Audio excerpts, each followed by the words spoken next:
Gördüyümüz təbii abidə çox maraqlı bir amildir ki, burada vaxtilə insanların məskən saldığı güman olunur.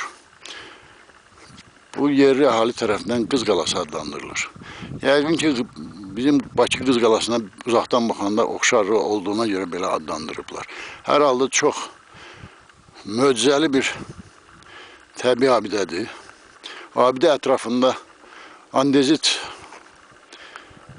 bazalt lavasının axımlarından yaranmış müxtəlif formalı, burulmuş, skruçinli, potom plastobrazlı, potom akatınlı, müxtəlif formalı daşlara rast gəlinir.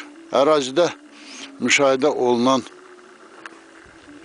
hörgü tipli qalıqlar, yolu xatırladan, yol kənarını xatırladan, bordürü xatırladan izlər müşahidə olunur. Daşların üstündə çoxlu əlamətlər, izlər var. İndi hal-hazırda durduğum yerdə iri dənəli tuf qum daşlarından ibarətdir. Bunların ablomkaların ölçüləri 30-40 santimetrə qədər çatır. 30-40 santimetrə qədər çatır. Qarşıda görünən kənd təbii ki, Alar kəndidir. Abidə Alar kəndinin yaxınlığındadır və öz gözəlliyi ilə diqqəti cəlb